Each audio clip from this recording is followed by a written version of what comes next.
with my buddy. This is Clover. This is Tansy. Corgi, full Corgi, part Corgi. These two have been fighting. Now, in this video, we're going to go over some tips and tricks you can use if you have two dogs that live in the same home that start fighting one another. Now, they're both herding breeds. And from talking with the family, has recently welcomed their first child into the group. And so having a young child, there's a lot of attention that's going towards the baby. The dogs are not getting as much attention as they used to. So that can create a little bit of a feeling of discomfort or a little animosity.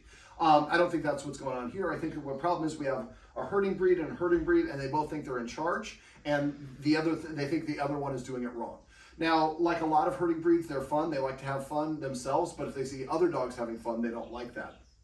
They also want everything to be calm and in order, in what their mind the order is. So a couple things we talked about off camera. I don't think these dogs are exercised enough. The Guardians do a good job of exercising, but falling off a little bit because of the baby. Yes. But even then, the walks were all one longer walk. Dog exercise is best every 2 to 4 hours. Your average dog's only awake about 8 to 10 hours every 24-hour period, and they take naps. Like Clover's over here off camera, kind of taking a little bit of a nap, or just at least relaxing. And so if we don't get dogs enough exercise, they can often start getting in trouble, especially when we have herding breeds. They are quick twitch athletes. They need to burn that energy. Otherwise, it's going to go into other areas, and challenge the other is a little bit of one of them. Now, the Guardians here have kind of helped stop the fights by putting the dogs outside. Outside, the dogs do not fight. Inside is when the fights have happened.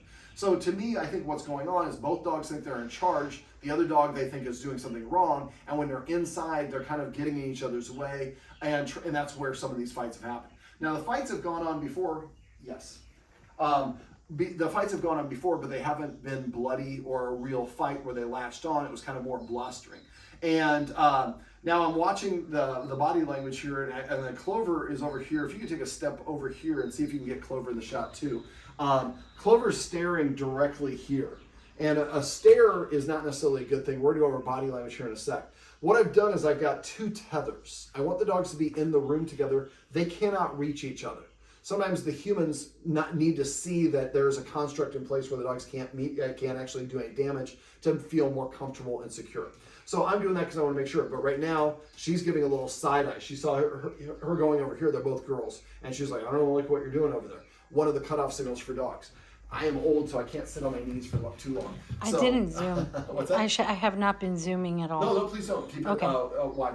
All right, so a couple things that we can, some of the things we can do. I'm going to go over body language first, and we'll go over the exercises that we can do later on.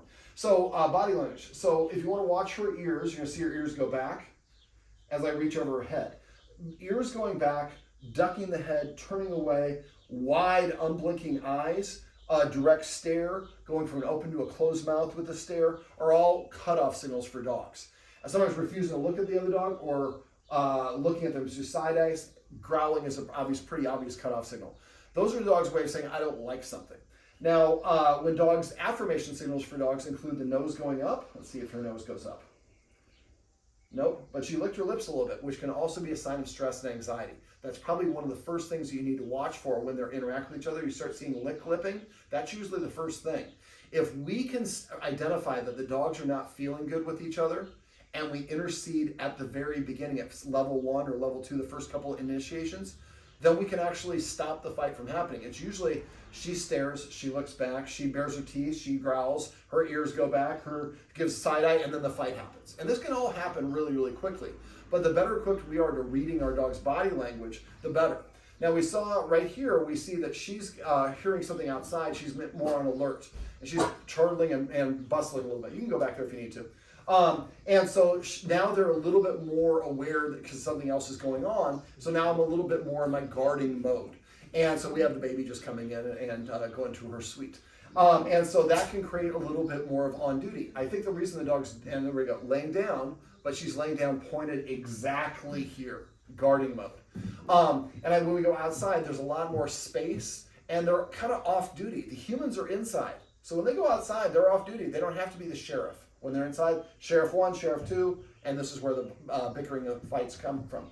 Now, after a fight, I always like to take the dogs out to, as soon as they stop targeting each other, make sure they're all safe, and then take them out for a walk together. as soon as you can after a fight to make sure they feel comfortable. And you go ahead and grab a seat or whatever's comfortable for you. Sit on the ottoman if that's more comfortable. I can get a better. Whatever's better for you. I just want you to be okay. It's for the shot as well.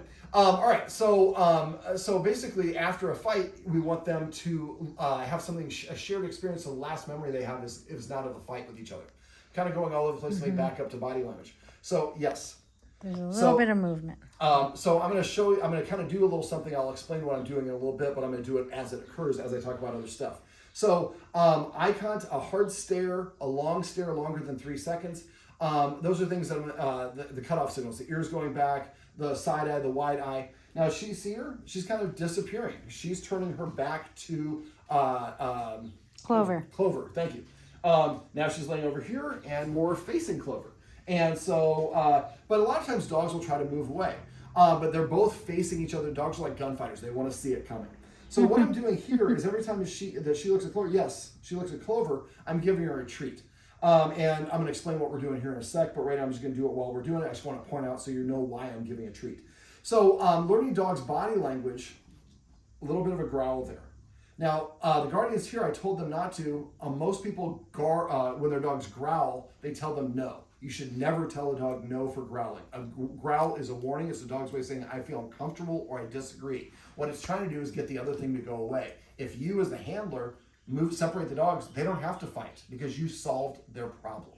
So don't ever growl or disagree with the dog, or don't ever growl. You can growl at your dogs, but don't disagree or tell them no. Eventually you'll be successful. They'll just go straight to a bite without a fight, without a warning, which is dangerous. So dogs are normally, going back to body language, what I call wiggly and jiggly. Stiff and still is not good for dogs. Now you see the mouth is open here. That's a normal body mechanic. She's breathing a little bit heavy, and she's not doing anything that's too difficult. So breathing heavy can be an indication she feels a little aroused, a little uncomfortable. She's staring directly at where Clover is.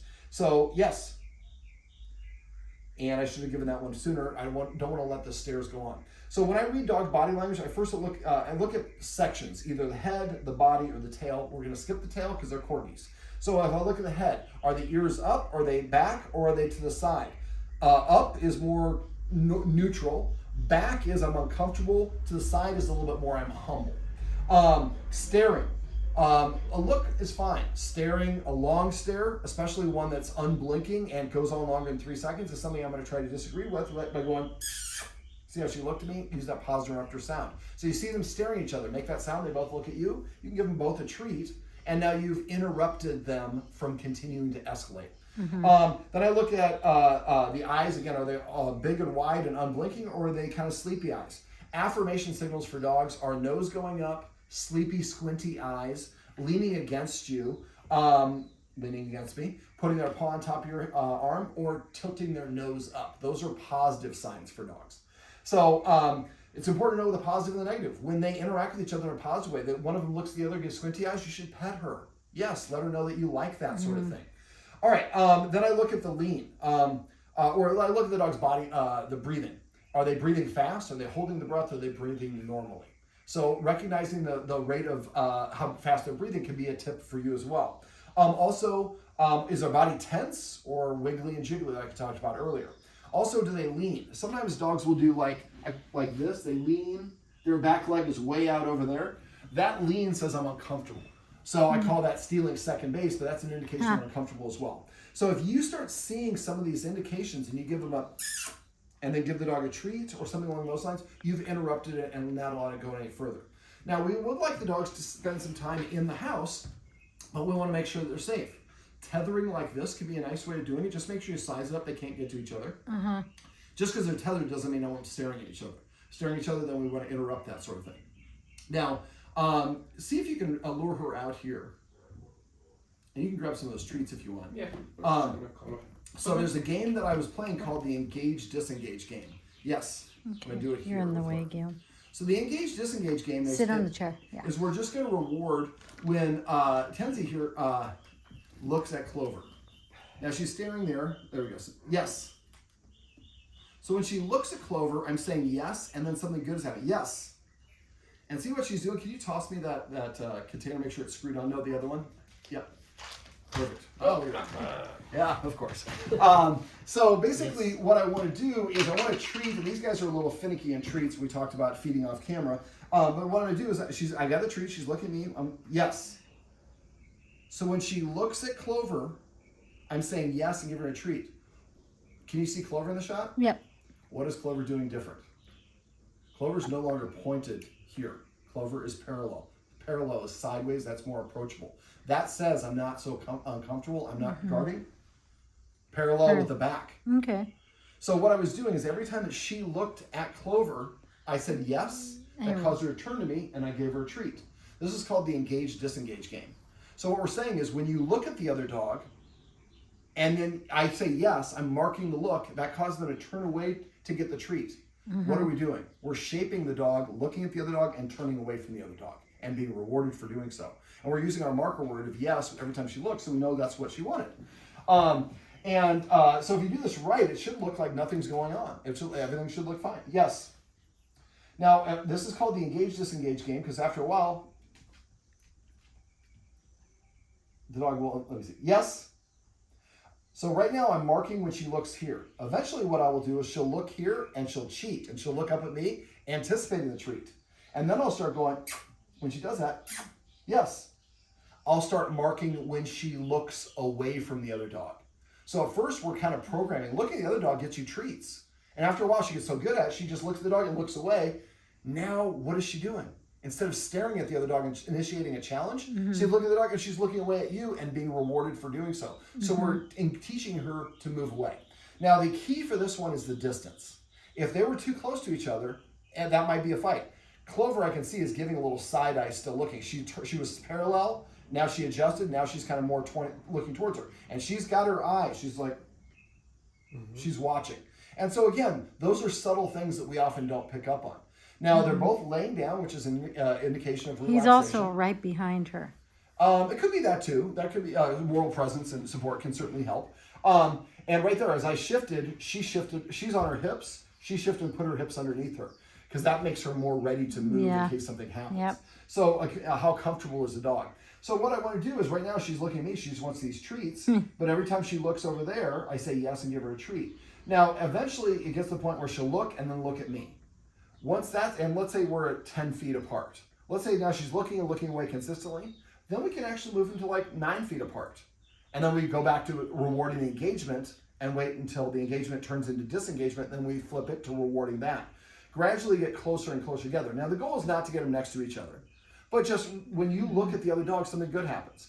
I run a daycare. When we have dogs in our daycare and they're meeting for the first time, if they're sniffing, I'm scratching both dogs.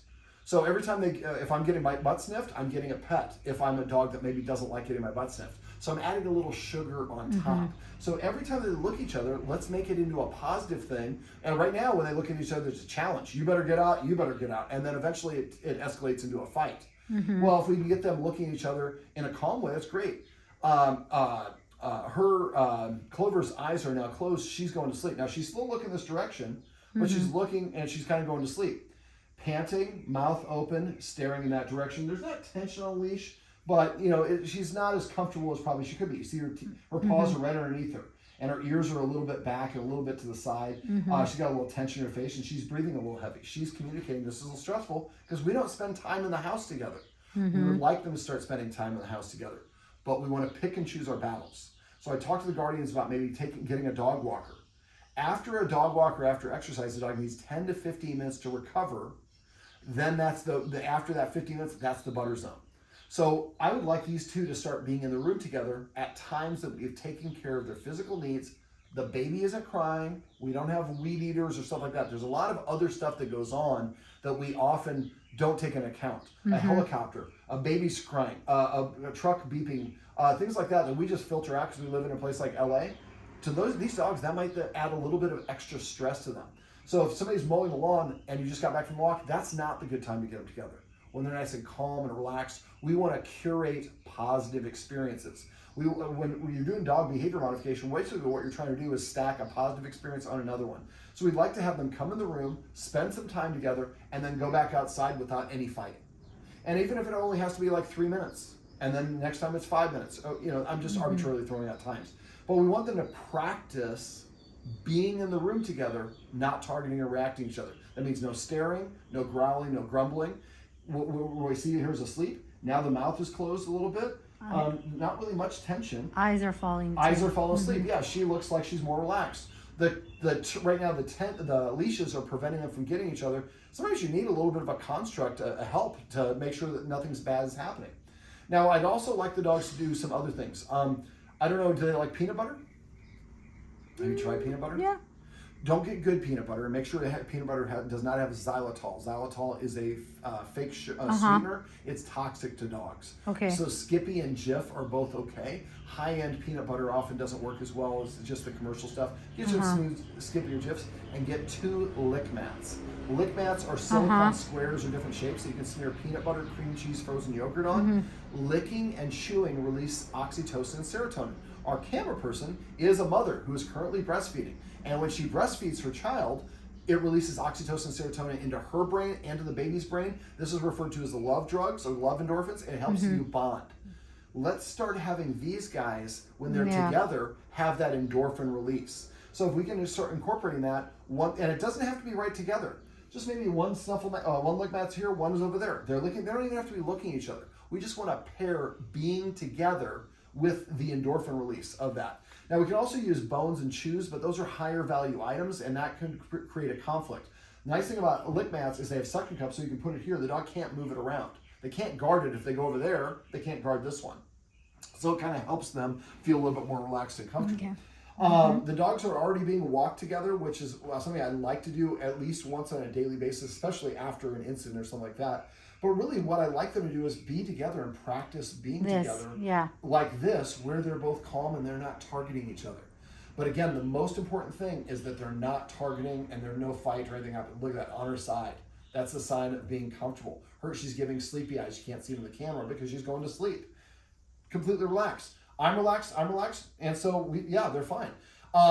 Don't pet them when they're asleep together. Let them just kind of do their thing. A lot of us, you're so cute, I want to pet you when we disturb them. Now make sure that the harnesses and everything is secure so we don't worry about any fights actually happening. But the idea is we want to have this experience happen maybe once or twice a day when you guys have time. When you've exercised them, when they're in a kind of a relaxed mode, we're going to tip the scales and gradually have them practice being together for longer and longer periods of time. Now, we talked about a whole bunch of other stuff off camera that I think is going to help in this dynamic. They don't have any rules. They don't practice listening to their humans as well. There probably a little miscommunication, so that other stuff that we covered off camera will really help. But these are the sort of things that are going to help them feel good about each other, because now looking at the other dog gives me a treat. So one of you might be over here rewarding her for looking at her. One of you might be over here doing the same thing. You could have one person doing this and the other dog just tethered, or you can have both of you guys doing it at the same time. So watch for those signals, the tension, the staring, the ears either forward or really far back, licking the lips, going from an open mouth to a closed mouth, and then again, the hard stares. Those are the main things you're looking for. So if you see those things, you make a kissing sound or a beep, beep, beep, or puppy, puppy, puppy. They look at you, you give them a treat, and then lead them away from each other. We'd like to basically stack a positive experience of them being together like this, and then eventually we take them off the leash, and one goes out in the front, one goes out the back. Then they're outside. They're outside together a lot. What we need to worry about is practicing a construct in here where they're calm and relaxed, and we don't have any fights. Well, this is my buddy Tansy, Tansy, and this is Clover, and these are some tips and tricks you can use if you have dogs that don't like to that used to hang out that are starting to get into some fights.